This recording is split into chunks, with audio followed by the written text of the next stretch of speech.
ఇది సోంపు. ఇది సోంపు అండి, అంటే ధనియాలు, జీలకర్ర, వాము, సోంపు అంటాం కదా, సోంపు. సోంపు ఇది. ఇప్పుడు సోంపు ఏంటంటే మానసిక సమస్యలు పోతాయి.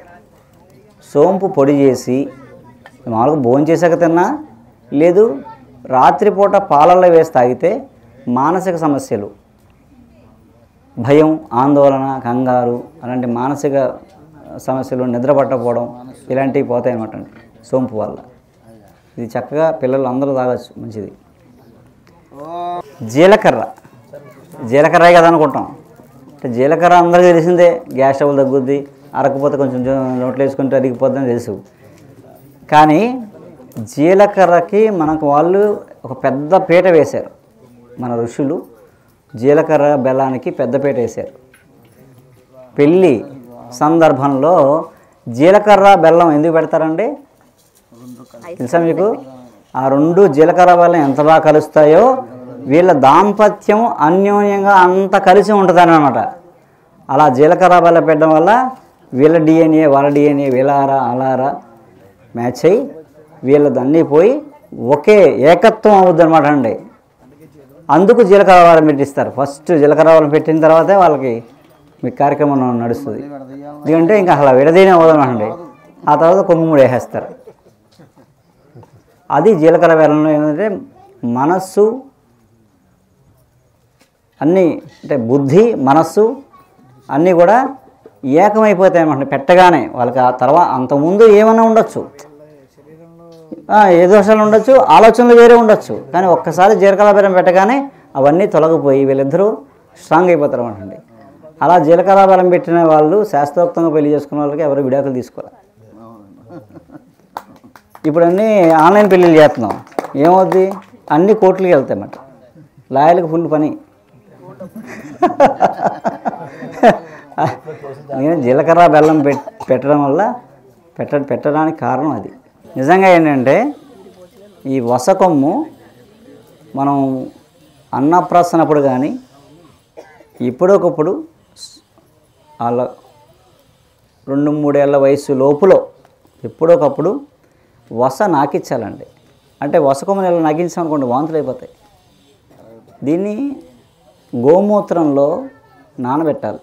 ఒక కప్పులో మూలికేసి గోమూత్రం పోసి ములిగేలాగా ఈరోజు పోసాం కదా, రేపు మూత్రం తీసేయాలి. తీసి మళ్ళీ రాత్రి మూత్రం పోయాలి. తీసి పొద్దున్నే మూలిక ఎండబెట్టుకోవాలి, మూత్రం తీసేయాలి. అంటే రాత్రి గోమూత్రంలో ఉండాలి, పొద్దున ఎండలో ఎండాలి, సాయంత్రం మళ్ళీ కొత్త మూత్రం పోయాలి. అలా 7 రోజులు చేసి ఎండిపోయిన తర్వాత ఈ మూలిక 100 సంవత్సరాలు ఉంటుంది. అంటే 100 ఏళ్ళ వరకు ఈ మూలిక వాడుకోవచ్చు. అలా చేసి ఇళ్ళల్లో పెట్టుకునేవారు. ఫస్ట్ ఎయిడ్ కిట్ ఇంట్లో లాంటివి ఉండేవి. గచ్చకాయ, గారకాయ, చొంటి కొమ్ము, వసకొమ్ము, ఈ దుంపరాష్ట్రం ఇవన్నీ పెట్లో ఇంట్లో ఉండి ఏవస్తే వేసేవాడు ఉండి ఇలా రంగరించి నాలుగు వేసేవాడు ఉండండి. ఇది గ్రహణం పట్టిన రోజు, సూర్యగ్రహణం కానీ చంద్రగ్రహణం కానీ ఆ రోజు పిల్లలకి ప్రాసన చేసి ఆ రోజంతా పాలు మాత్రం ఇవ్వాలన్నమాట. పాలు నీళ్ళు అంతే, ఇంకేం ఇవ్వకూడదు. మన్నాడు వరకు ఇస్తే బృహస్పతి అంత తెలివైన అవుతారు అన్నమాట.